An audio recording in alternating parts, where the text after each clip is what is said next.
This episode of the Cult Popture podcast was brought to you by our Patreon. If you want to tell us which films we should watch, get up to 2 extra exclusive podcasts a month, give us something to talk about in the post-credit scenes at the end of each episode, or even contribute to the discussion in the episode itself, then please consider joining the cult and donating at www.patreon.com/cultpopture.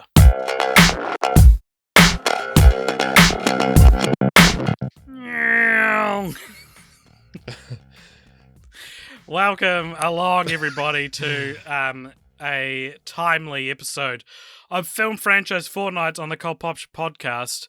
My name is AJ, and I'm joined by Richard. Hello, Richard. Hello. This is your captain speaking. Very good. We've done, we're like every podcast we do, maybe, I don't know, a Christmas episode when it's Christmas time. And this year we did an Easter episode, sort of. Well, we did a couple of Easter episodes. Because we, of course, review film franchises every fortnight on this show. And occasionally we like to tie into a major world event, the franchise that we're doing. And this week, to tie into the fact that I'm embarking on the longest airplane ride of my life in just a couple of days, because I'm going to the UK via San Francisco, something I would not recommend doing if you don't like headaches for when it comes to traveling places, because if you can avoid transiting through the USA, avoid transiting through the USA. I'm hoping to transit through the USA for about 4 weeks later in the year on my way back to Auckland. Well, that's fine then. I guess that one makes sense.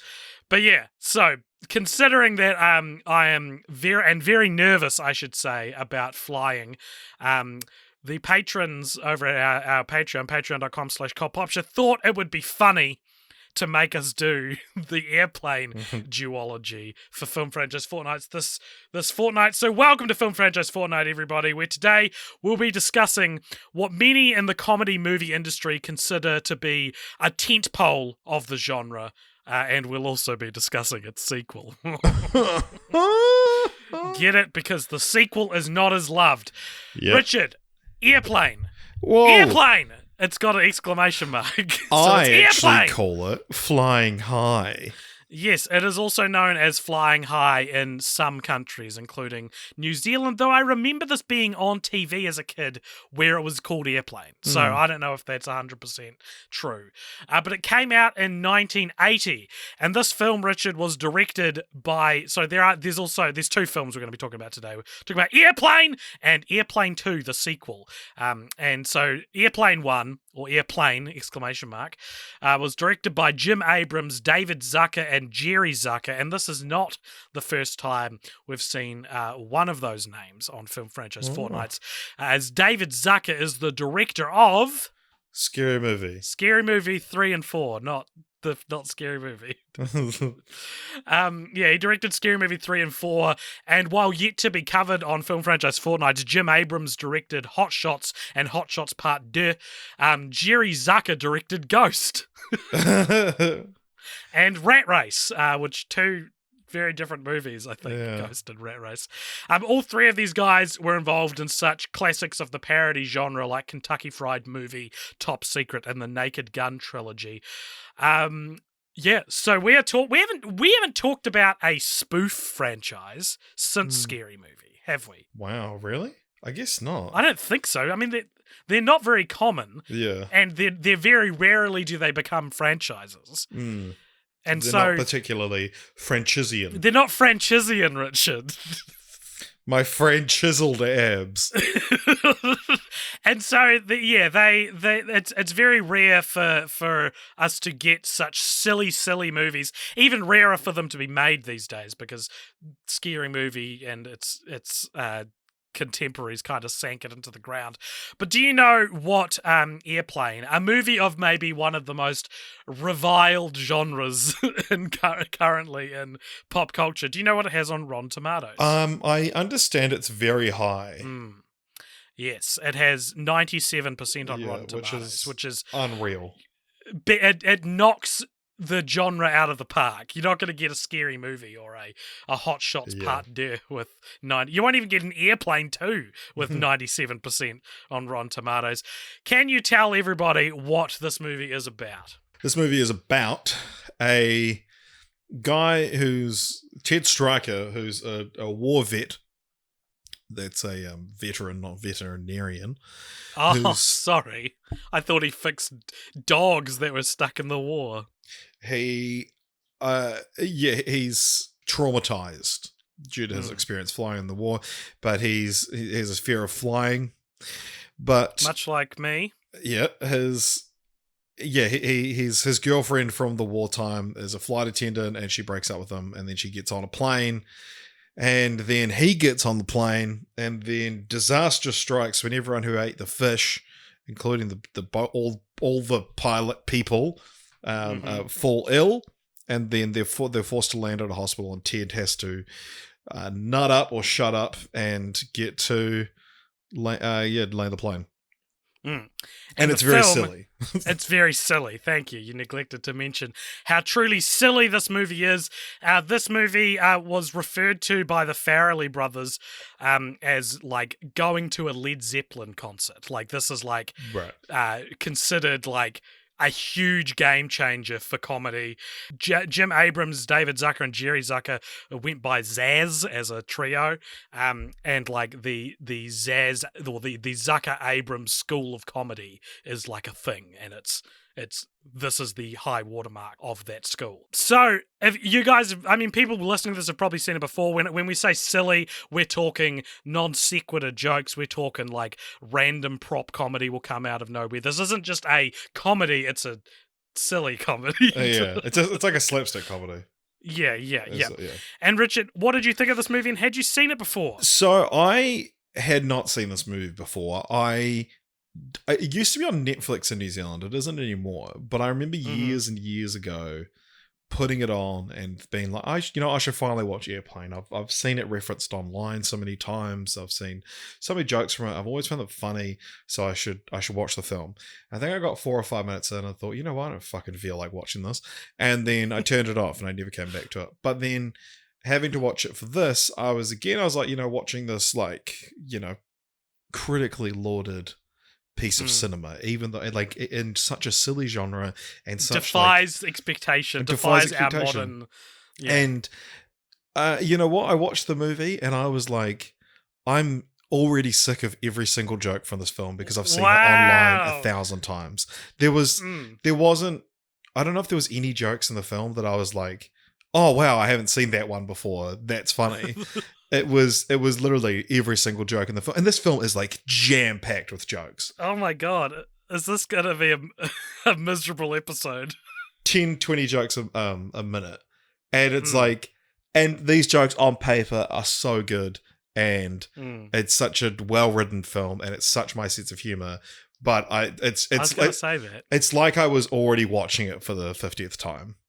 And I was it was just very run-of-the-mill for me. So how do we feel about being the podcast that like dares to defy these like Gen X darlings of comedy? I know. This coming into this season 7 of the podcast, we've just come off the back of me saying God's Not Dead isn't that bad. Saying Fred is an auteur of cinema, one of the only true auteurs we've covered on the podcast, defending Return to Sleepaway Camp, which apparently is controversial, and now I'm saying, Airplane, didn't love it.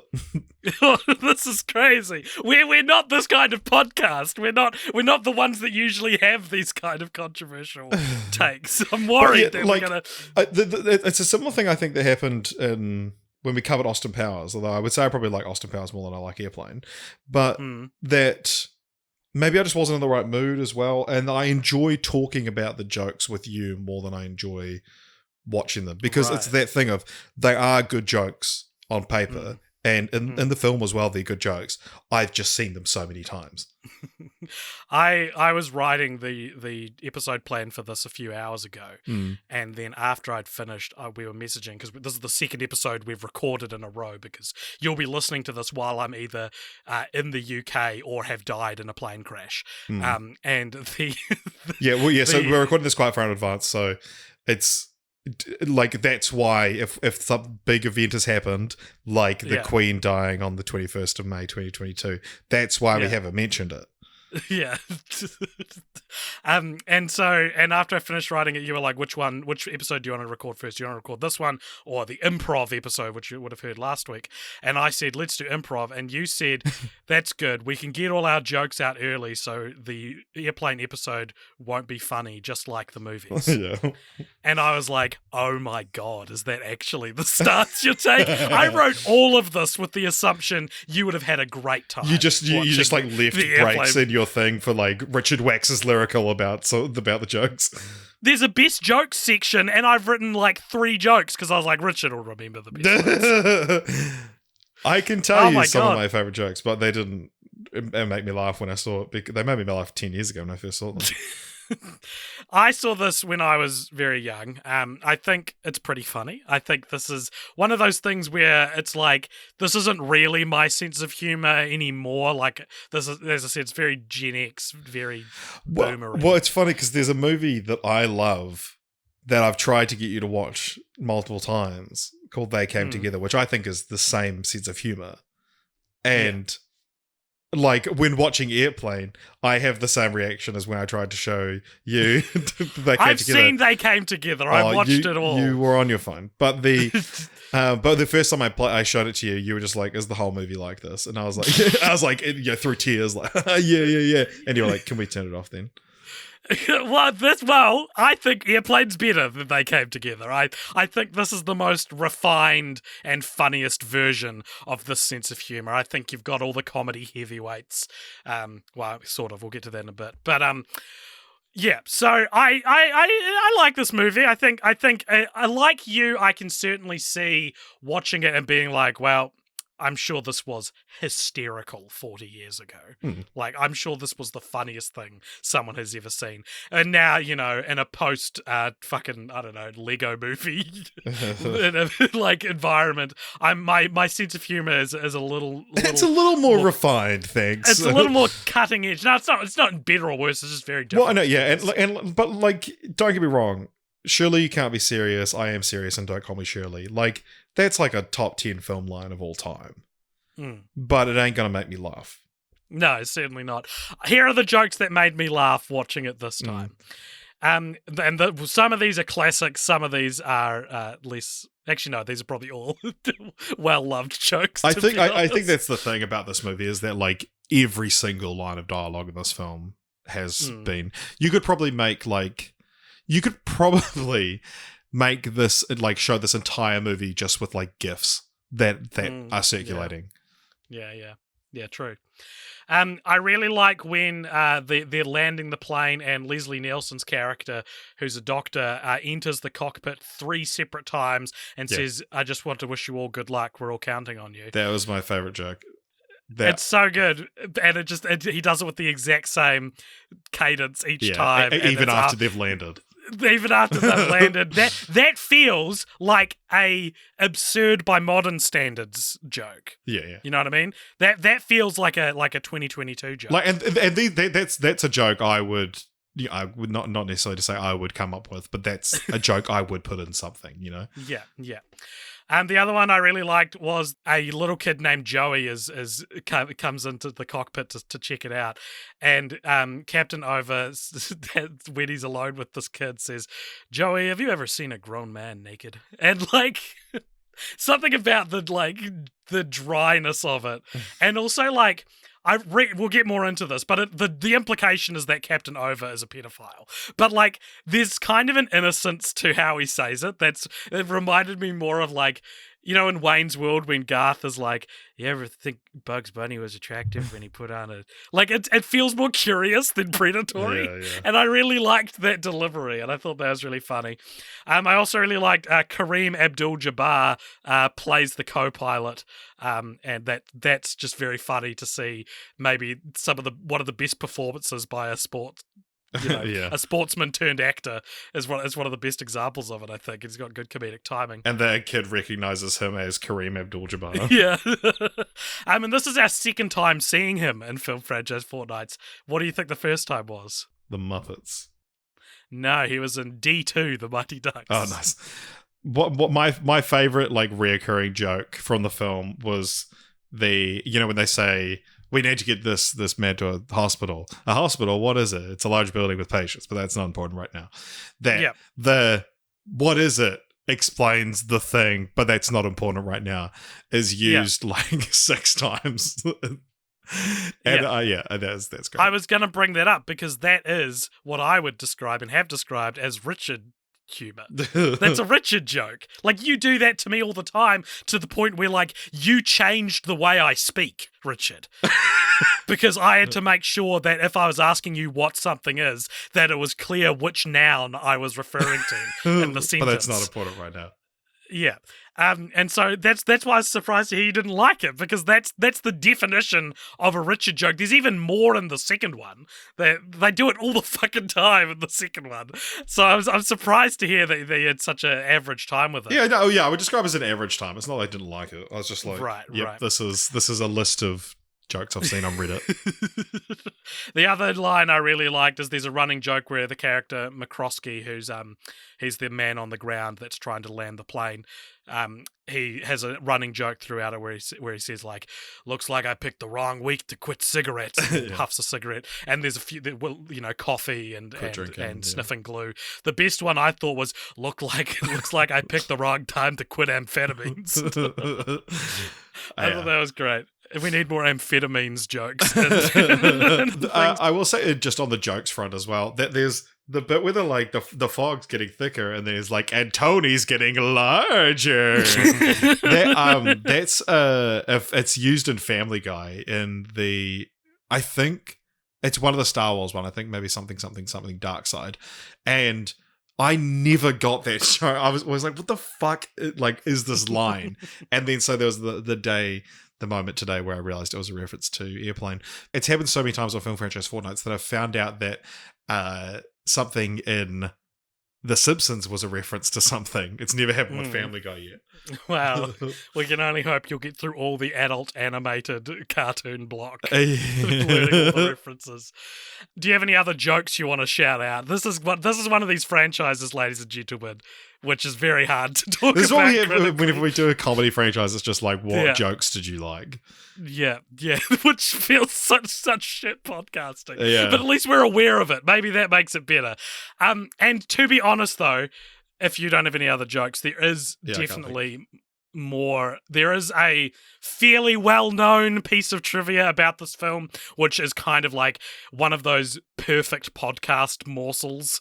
It's similar to like how, like, I would regard our film franchise Fortnights on the Hobbit trilogy as one of our best, purely because there's so much podcasty fodder to talk about. And the Airplane has one of these, and you've probably heard it before. But what this piece of trivia does do is it makes this one of these film franchises where it's one strand of connective tissue away from being considered a much larger franchise, because we specifically said, hey, we only have time to do a 2-film franchise. This was chosen by our patrons, so suggest 2 film franchises, and it wasn't until we were watching this movie, until I was watching this movie, where I was like, oh yeah, maybe this isn't a 2-film franchise, because while the first film is regarded as being a parody of, well, actually both films are regarded as being a parody of another franchise, a 1970s series called Airport, which had like 4 or 5 entries I'd never heard of. Airplane, the first one, could arguably be seen as a remake of a 1957 film called Zero Hour. Sorry, 0 Hour, because it also has an exclamation mark. Have you heard of 0 Hour? Did you read the Cracked article only 10 years ago? Yeah. Zero Hour is a black and white drama about a disgraced war vet named Ted Stryker who boards a plane in order to win his estranged love interest, who is a stewardess back. But he soon finds himself the only one on board capable of landing the plane after bad fish makes everyone, including the pilot, sick. Also, the co-pilot is played by a famous sportsman. So it's borderline not a parody. It's borderline a remake. Yeah. Abrams and the Zucker brothers randomly stumbled upon 0 Hour one night after they left their VCR on to record ads so that they could parody the ads on their live shows, and they thought it was so overly serious and dramatic that it bordered on comedy. Because 0 Hour was owned by Paramount Pictures, the makers of Airplane, Airplane's also a Paramount feature, they were able to use the screenplay almost verbatim. It was co-owned by Warner Bros, so they paid Warner Bros $2,500 in 1970s money to acquire the property in full. Initially, the idea was to recreate 0 Hour completely, right? And every right down to it being black and white and set in the 50s and starring prestigious, serious actors. The comedy was going to come from comedy sketches and fake adverts, which would be scattered throughout the film, which if you've seen the Zaz's debut film, Kentucky Fried Movie, that's what Kentucky Fried Movie is. But so basically they had to compromise on every single one of these ideas to get the film made, except for one, and that one idea was that it would star serious actors, which they believed would enhance the comedy, overcasting comedy heavyweights of the day, such as Bill Murray or Chevy Chase. David Zucker explained that the trick was to cast actors like Robert Stack, Leslie Nielsen, Peter Graves, and Lloyd Bridges. These were people who, up to that time, had never done comedy. We thought they were much funnier than the comedians of that time were. And this is how relatively serious B-movie actor Leslie Nielsen was cast in the film, and it launched his career as maybe one of the most recognizable actors of the spoof parody genre, which is a very strange and specific genre to rule over, and I hope he was proud of it. He died in 2010, which was a couple of years after the genre itself died. So maybe by that point he was like, what am I doing? I need to get out of doing these movies. But like, I can't, like, spoof is such a specific genre, and Leslie Nielsen was the face of it, you know? For it is funny because it's like, he's so fucking funny. Yeah. Like, it's unreal, like how funny this dude's delivery could be. And it is because he's 100% serious, and it's like, it's definitely like that's the secret sauce of this film is that everyone's playing it completely straight. There was like an urban legend, I think, that the actors were told it was a drama. I don't think that could be true. I think, like, there's a scene where one guy, like, takes off sunglasses to reveal he has another pair of sunglasses underneath. And it's like, I don't think that guy thought they were making a serious movie. But Christopher Lee turned down and later regretted turning down Leslie Nielsen's role in the film, which I think is very fascinating. You know, imagine Christopher Lee in a role like that. Bill Murray, Chevy Chase, as I said, Fred Willard, David Letterman, and Caitlyn Jenner were both all auditioned for Ted Stryker. The latter of whom is dead named on IMDb trivia. So someone please fix that. Also IMDb. on Wikipedia. Oh, there you go. That's weird that it wouldn't be. Wikipedia has like a note, and it says, like at the time of production, Caitlyn was still presenting as male and known as Bruce Jenner. Yeah, but that's not really considered. Yeah. How to do it, right? Yeah. Anyway, didn't think we'd discuss transphobia for the second time in a row on Practice Fortnights. There's quite a lot of super juicy trivia around this process of serious actors trying to get their head around being in a deadpan in a comedy film. Robert Stack, who I mentioned, who plays Captain Over, had to be talked into starring in the film after rejecting the script and calling it dumb crap. And apparently he had such an incredibly difficult time playing an implied pedophile that the directors just lied to him and told him that his pedophilic jokes made sense because of another scene that he wasn't in. But he returned for the sequel, so clearly, like, he wasn't that. He got it, eventually. Yeah. Lloyd Bridges, this is my favourite piece of trivia I've read about this movie. Lloyd Bridges, who played McCroskey, had a lot of questions trying to understand his character, his motivation, and his dialogue. And Robert Stack, who'd clearly learned the ropes by this point, pointed out that the visual gags were so frequent and nonsensical that no one in the audience was going to care. Quote, Lloyd, we are the joke. How good is that? Yeah. He gets it. He didn't get it. Now he gets it, right? Like, that's such a cool process to see. We are the joke. Imagine being like an actor of such esteem and then getting cast in something like this and being like, I get it. I get it. It's funny because it's me, yeah. I'm the joke.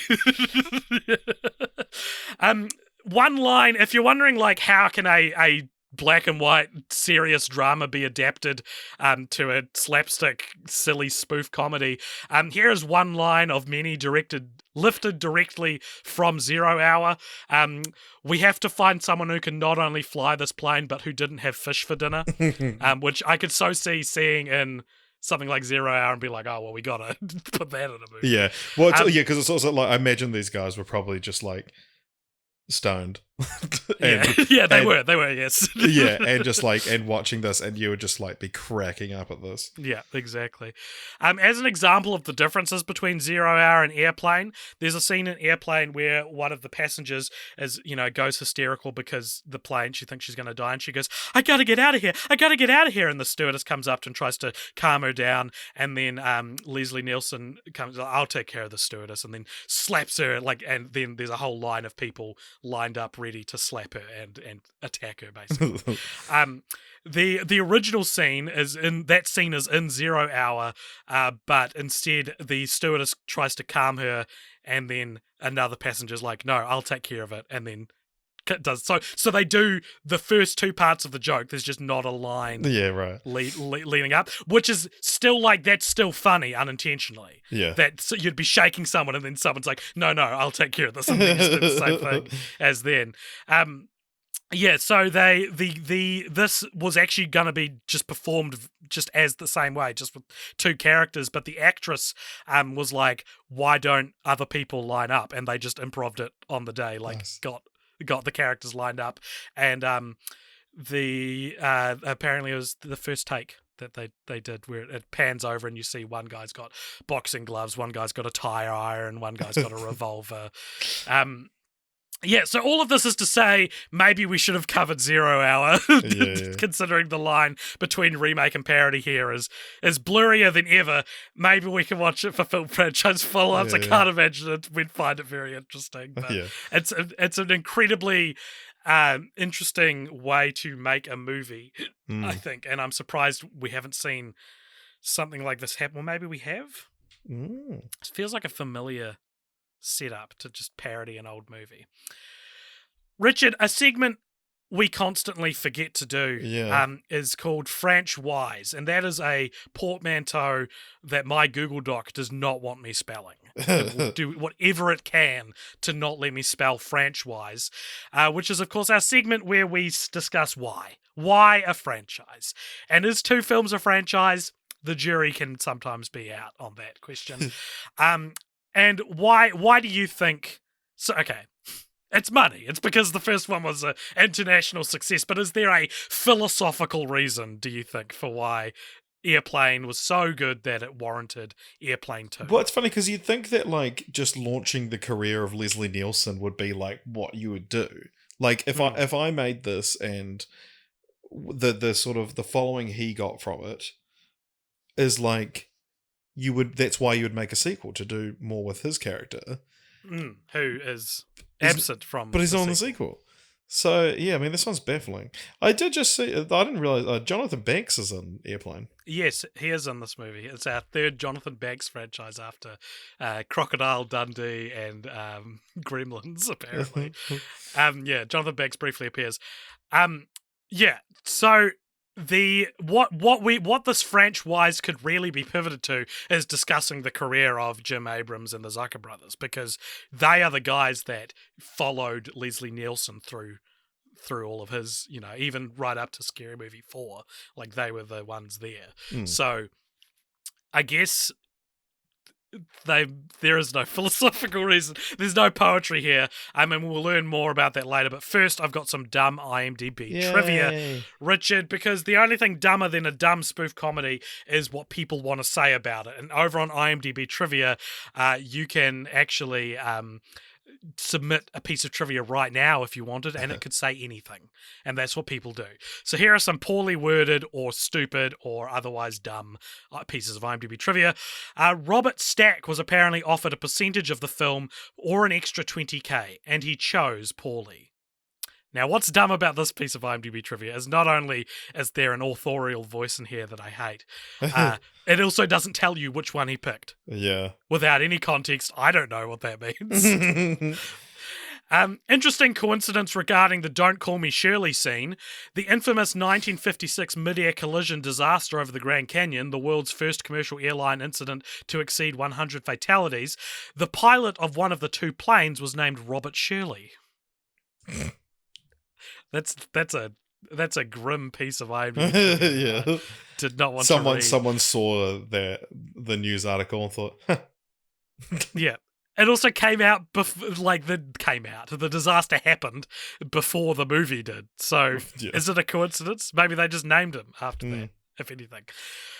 Steven Stucker plays Johnny. And he's larger, or whatever the joke is. The crazy traffic control person cracking wires at the tower in O'Hare Airport throughout the film. Although it is never explicitly stated, it's pretty clear that both Steven Stucker and his on-screen counterpart are gay, which already is like, okay, I think it's very regressive to be like, he's clearly gay. It's pretty amazing that in a 1980s raunchy party movie and gross-out comedy, very much in the vein of National Lampoon and Saturday Night Live, to have a stereotype gay character in the movie who isn't the butt of the joke, but who is instead poking fun at everyone else. Very rare for a 1980s comedy. I think this is all just based on the presumption that the character's gay or that. Like, the writer of this trivia is the bad person for pointing this out. I think. Yeah.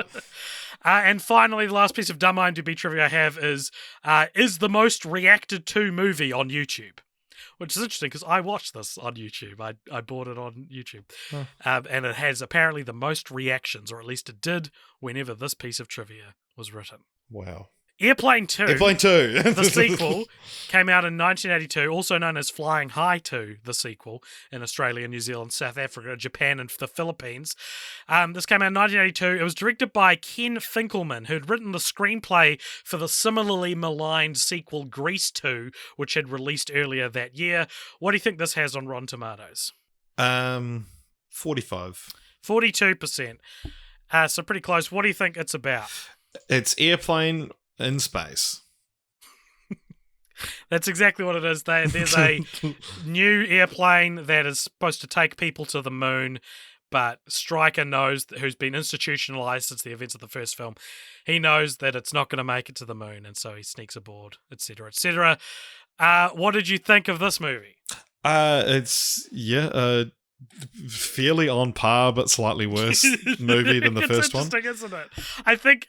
I don't think this is really, like, less funny. Like, the best jokes in Airplane 2 are just as good as the best jokes in Airplane. It's just got less of them, maybe. Although it was interesting, though, like, they didn't... They're the same kind of jokes, so that it wasn't, like, this breath of fresh air, but it was really interesting how I was so familiar with all the jokes from Airplane, despite never having seen it, but there was, like, 2 jokks that I recognised in Airplane 2. But, like, other than just, like, that's not important right now, you know. But there was, like, this one is a lot less sort of in the, like, I didn't realize until this week, I didn't realize it was about going to space. Right. Yeah. No, I think I'd seen parts of it when I was a kid. I must have. The only, like, I think it's really silly though to, like, be like, the story isn't as good. Like, that's a terrible reason for this to not be received as good as by critics. But I think the only real inferior moment I can think of is that when it straight up flashes back to the joke of everyone lining up to slap the hysterical woman. Like, that's like, why are you just showing me this again? But then even that serves to a callback that happens after it flashes back. I think across both films, the flashbacks I didn't like. The first one uses flashbacks quite a lot, and yeah, it's like this weird staying alive scene. Yeah, they just like go on and on and on, and I was like, on, yeah. And then there's the From Here to Eternity scene, and it's like, yeah. My best jokes, my favourite jokes in Airplane 2 are the mental hospital that Stryker is being held at is called Ronald Reagan Hospital for the Mentally Ill, and the sign reads, "We cure people the old-fashioned way." Which, that's a very good 80s joke.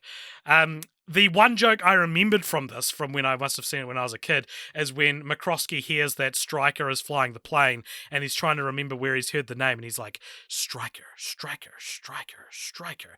And he looks at a man and a woman standing behind him, and he goes, Stryker, Stryker. And the guy shrugs and then punches the lady, which is the only time I'm going to say, that guy punching a lady was a great joke. Well, this is the second time you've praised someone punching a lady. That's true. Wait, what was the first? The line of people, yeah. Yeah. I didn't necessarily praise that. I thought that this had a lot more Richard humor in it. There's a scene where someone's testifying that Stryker is unfit to fly the plane. And they're talking about, like, Stryker is this war vet who, like, a bunch of his men died over Mucho Grande in the war, as they call it. And this guy's, like, explaining what happened, and he's like, and then so-and-so did this, and he got out. And then the guy interviewing's like, Andy got out? No, Andy died. But da-da-da-da. I don't know how he got out. How he got out. No, unfortunately, Howie never saw the light of day. Like, that to me is like textbook, the kind of thing that you love. One thing I will say about this movie about both movies that I like recognized and respected, because the entire movie is that sense of humor, and that's what I do to you all the time. That it's like taking, and I hate it, and here I am defending it. Is like someone saying something and another person taking it literally.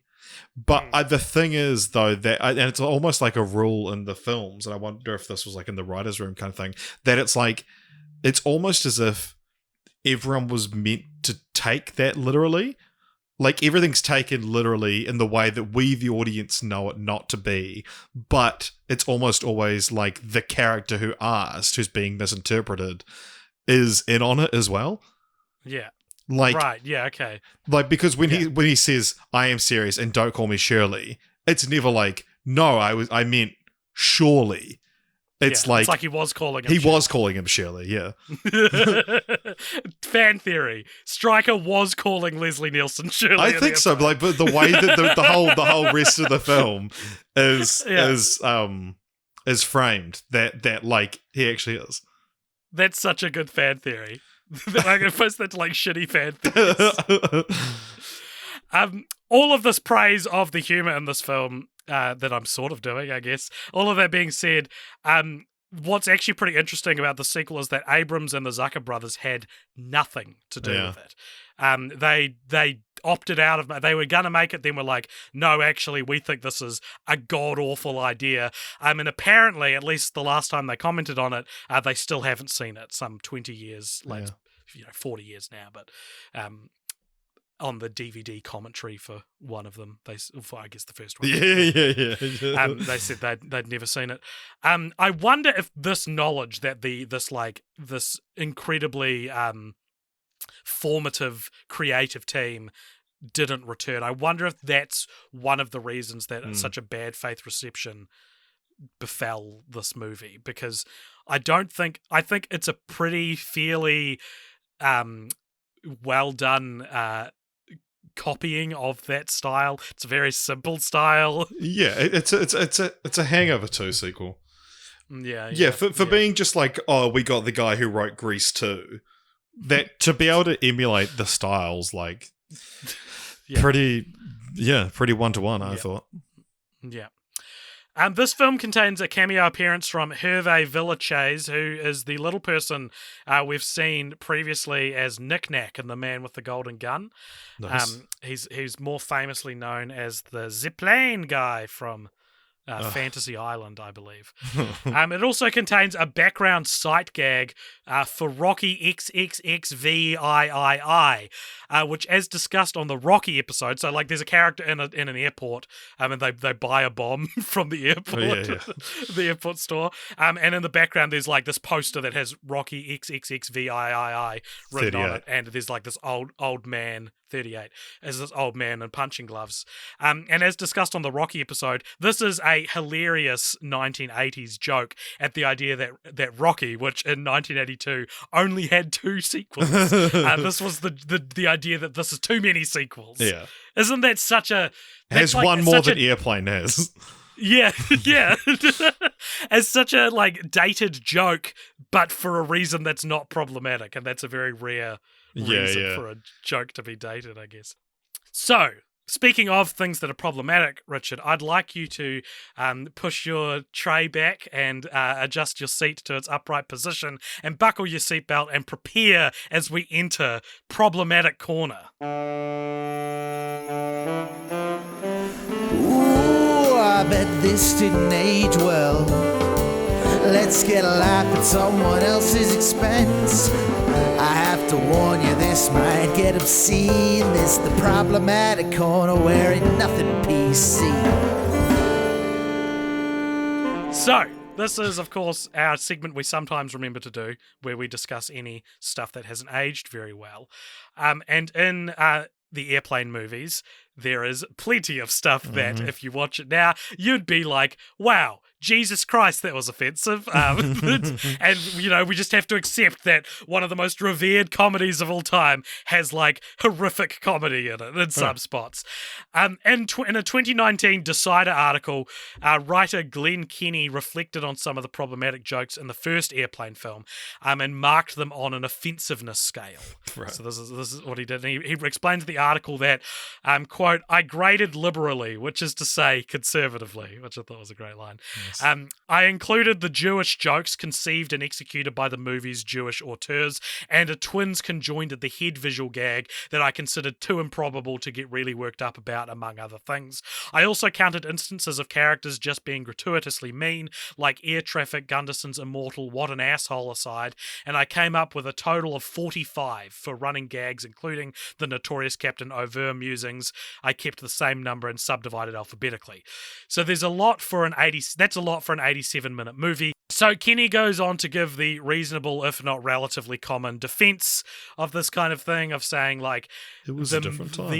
There's that, but there's also, like, who's being made fun of? Who is the joke on? You know, like, you can maybe make this joke if the joke is on the right person. And he wrote that when young Joey is ushered into the cockpit and Graves' character, is it Graves? I thought it was Robert Stack.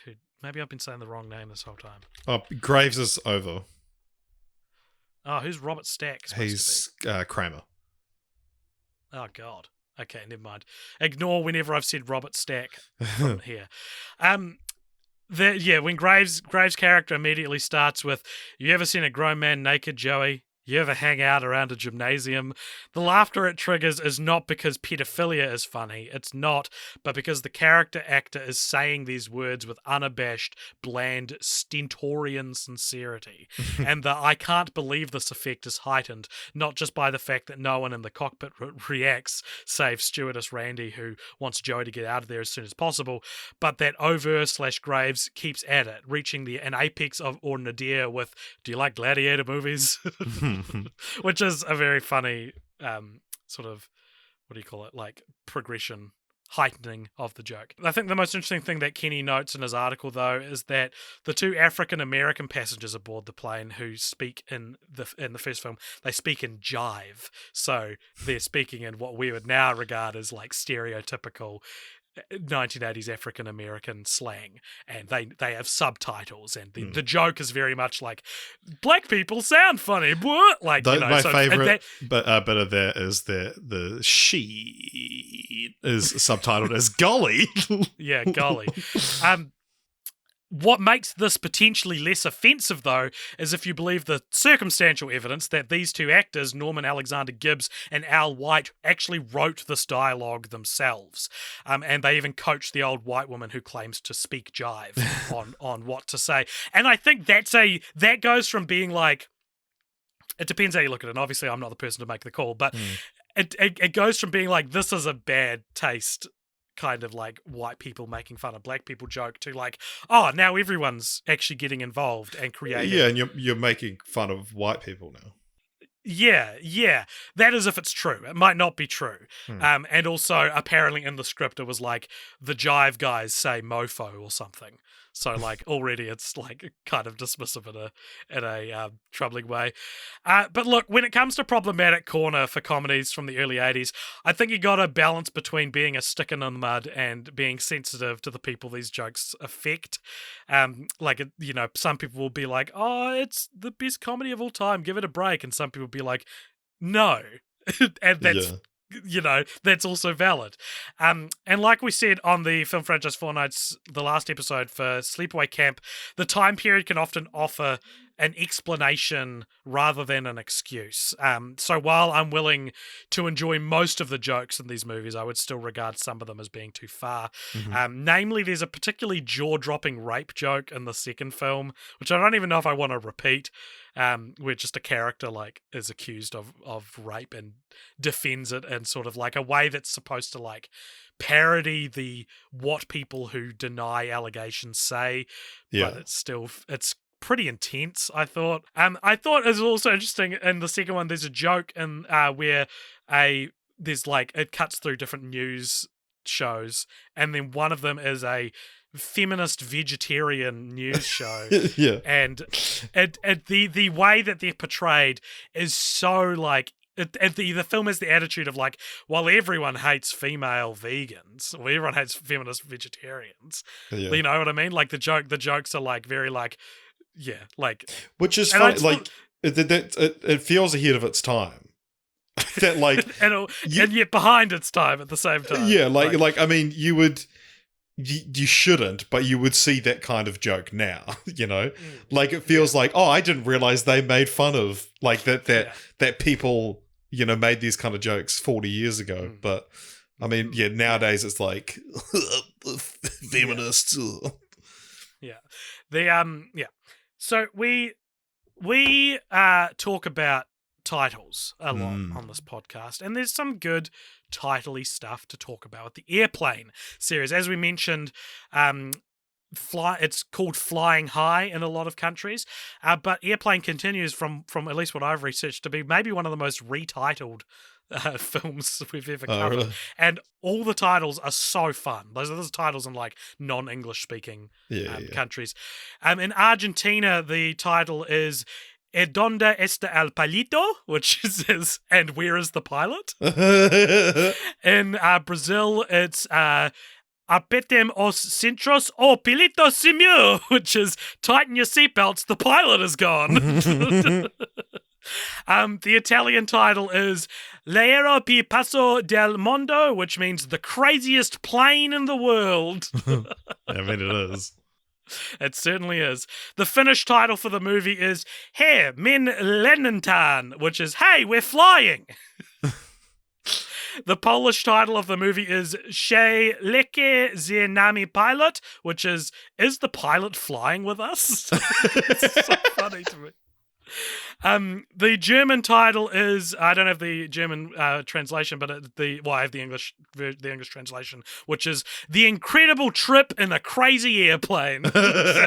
You've come back to primary school after your holiday, and you've got to write what you did on your summer vacation. The Incredible Trip in a Crazy Airplane. The Czech title for the movie is "Prepotuje se prosim," which is "Fasten your seatbelts, please." And the title in Spain was "Aterriza como puedas," which is "Land as you can."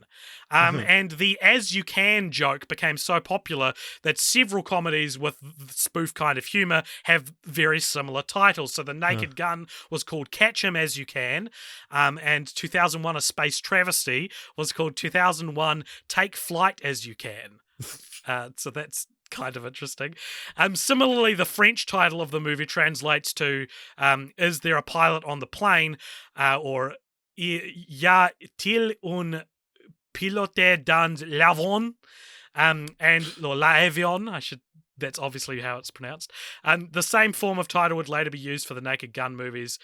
So that was "Is there a pilot on the plane?" Naked Gun was called "Is there a cop to save the Queen?" And the next one was "The President." "Is there a cop to save the President?" etc. And in Norway, the title of the movie is "Help, we're flying," or "Hjelp, vi flyr." One of many unrelated comedies around that period of time that for some reason got the prefix "help" in a basic description within. So there's a lot of help movies in Norway. In terms of Airplane 2, the sequel, I think that's such a funny title to make your subtitle the sequel. But as you said before, I kind of do wish this was called Airplane in Space, being that it becomes one of our coveted in-space sequels, that one of the original running jokes of the podcast. Ace Ventura in space, baby. Ace Ventura in Space Space. Ventura.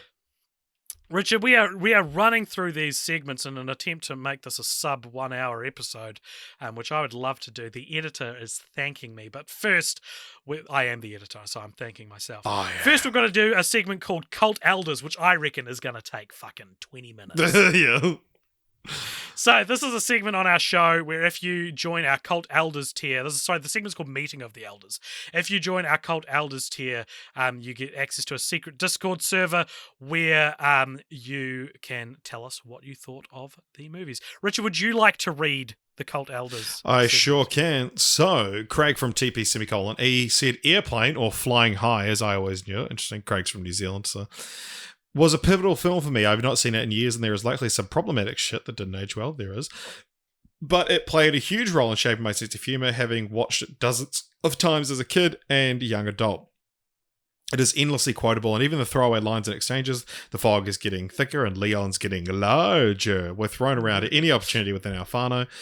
It is the perfect mix of deadpan delivery, especially from Leslie Nielsen, ridiculous dialogue, zany slapstick, and excellent visual humour. I wish that I'd had a chance to rewatch it before writing so that I could add some more insightful comments. Airplane 2 wasn't the worst film I've ever seen, but I remember virtually nothing about it. Tends to be the way with Airplane 2.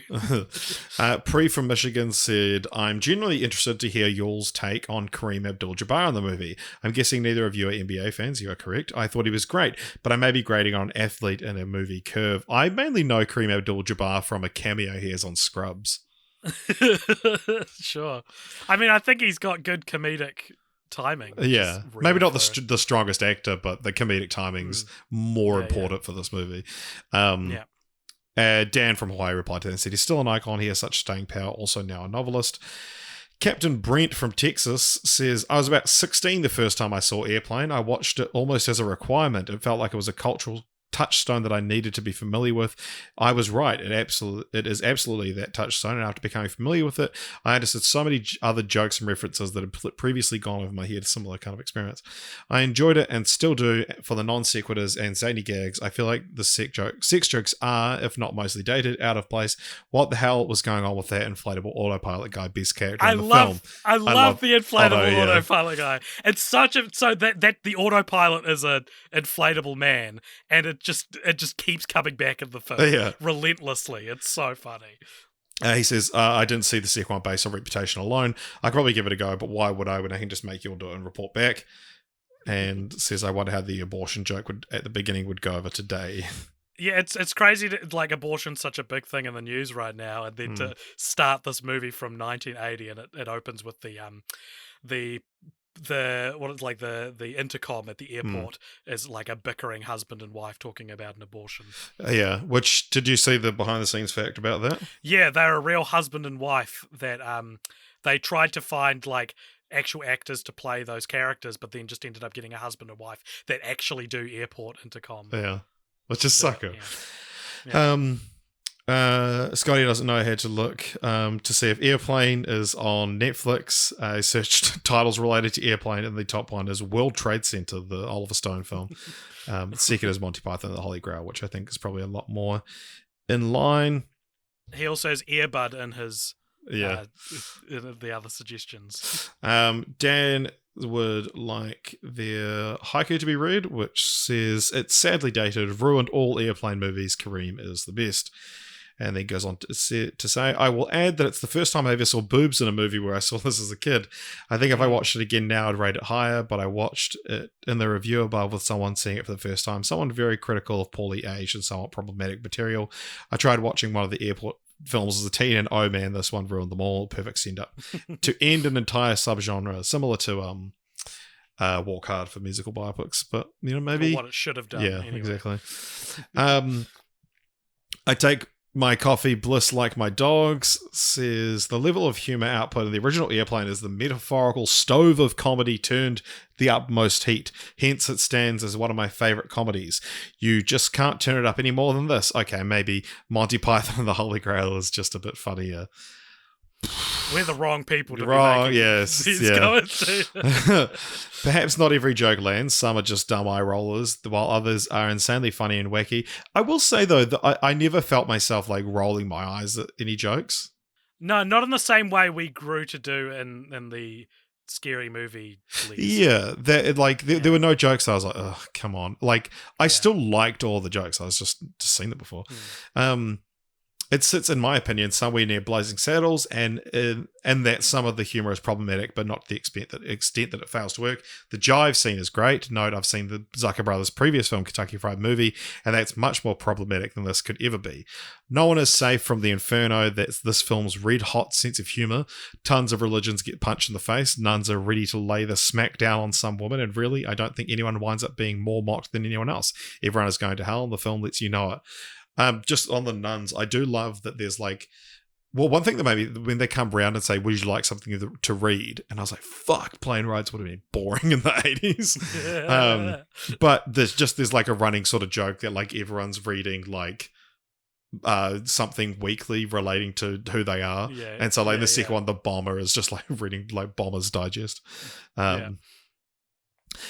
Some of my favorite bits. There's a sale at Penny's. Have you ever seen a grown man naked? And pretty much all of the bar scene, with special kudos to the fighting scouts and the sailor who ever so slowly gets down with the boogie. If you haven't seen it, make sure to watch the direct comparisons between this film and 0 Hour. You'll see how utterly bizarre the comparison is. I haven't seen the second film as I didn't have quite enough time. From what I know about it, it exists. I don't think people are so harsh on the second film. Yeah. It's fine. Well, none of these people have seen it. Yeah, these people. Scotty Doesn't Know says, watching this film again made me think a lot about modern comedies and how they just don't make them like they used to. I can't think of the last film I saw where the movie was based around a particular actor's style of comedy, such as Jim Carrey in Ace Ventura / Liar Liar, or Mike Myers in Austin Powers / The Guru or The Love Guru, or Adam Sandler in The Waterboy or Happy Gilmore. Like, none of those movies would work without those specific actors the leads. Actually, the last movie I saw like this would probably be Fred. I miss the days of the mid-budget comedy where a studio could bet all their chips on a single comedian to pull off a singular comedic vision, like Fred. That was me adding like Fred. Will Ferrell films may have been the last of these types, which have now evolved into ensemble films, or Will buddied up with Mark Wahlberg or Kevin Hart, rather than it just being Will Ferrell doing Will Ferrell. Airplane is perhaps one of the greatest comedies of all time, and I feel unless studios start taking a punt on comedies with a singular style / vision again, I doubt we will ever see anything this funny in the cinema again. I can imagine if they ever tried to do a third one, it would just be a bunch of SNL actors and it would be trash. If it was me, I would cast the Whose Line Is It Anyway guys. It's funny calling it a singular vision when it was notable for being directed by 3 people.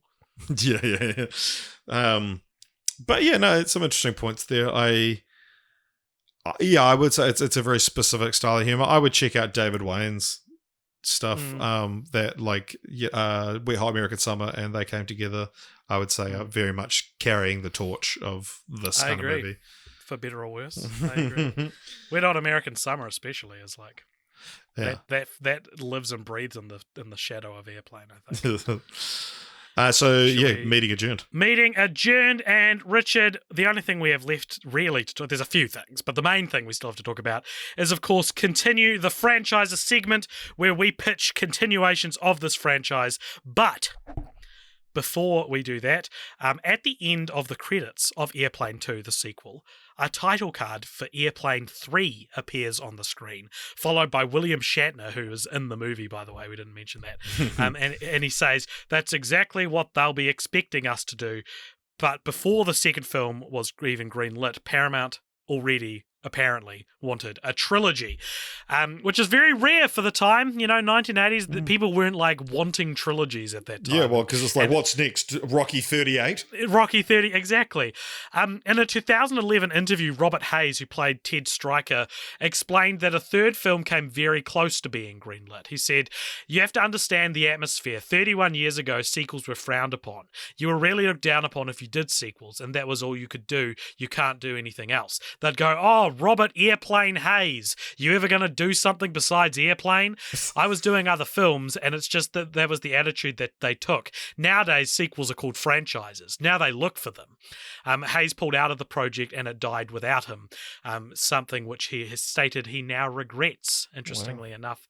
But my Continue the Franchise, Richard, it doesn't need Robert Hayes, because I'm pitching Airplane 3, the prequel. Hey. Which will follow a younger Ted Stryker, played by someone else, during the Adam war. Driver. Yeah, sure.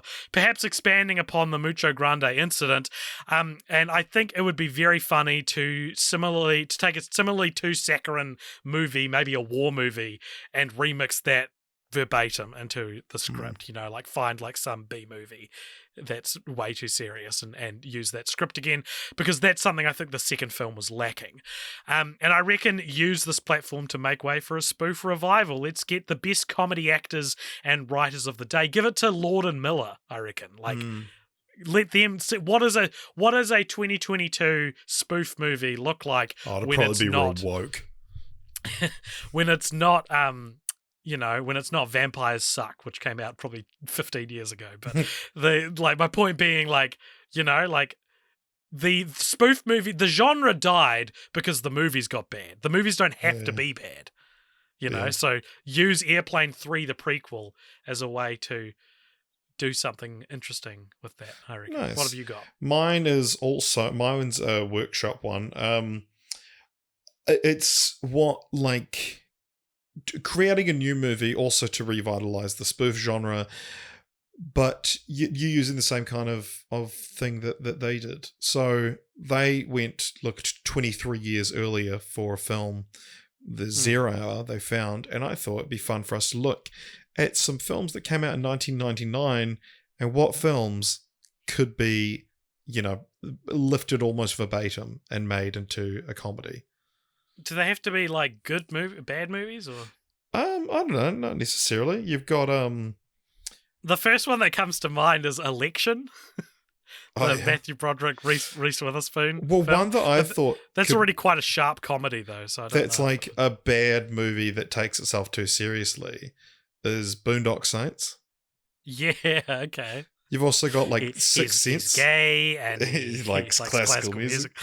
You've also got The Sixth Sense, The Talented Mr. Ripley. I feel like it would. Talented Mr. Ripley. Bicentennial Man. I think Talented Mr. Ripley is more.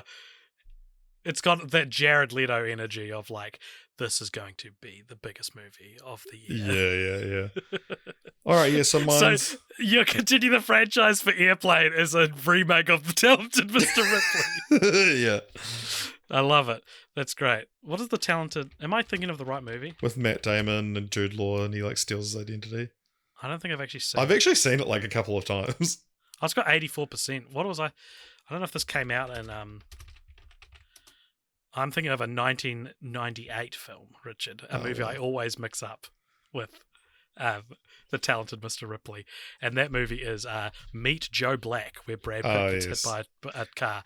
That, I think, could work. A comedic... about K-Pax? Yes! Oh my God! What a great call! Yes, it should be K-Pax. Is that 1999? No, it's 2001. No, who cares? Let's just make it. We'll make it in 2 years' time. Let's make it. We're going to make it. Alrighty.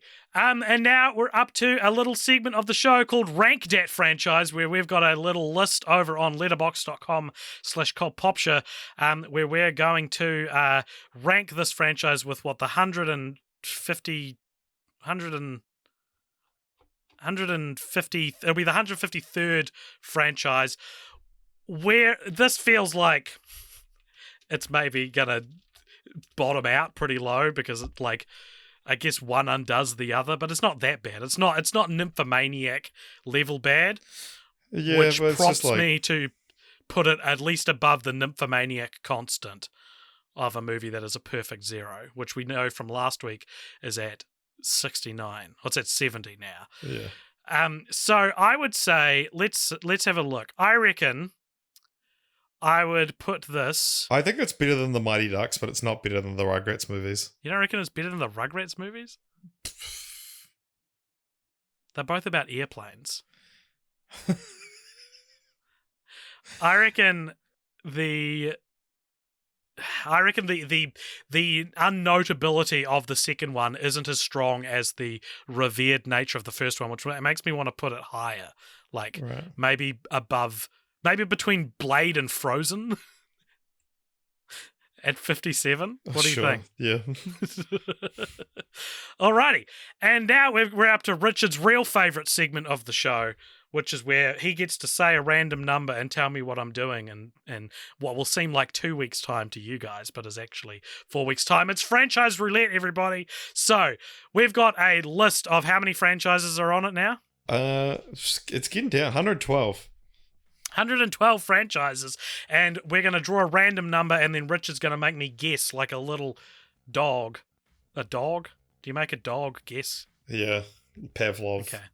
Yeah, sure. 83. Did you get that? 83? 83, correct. Richard, what is franchise 83? We haven't done franchise roulette. Yeah, let me make you guess it there.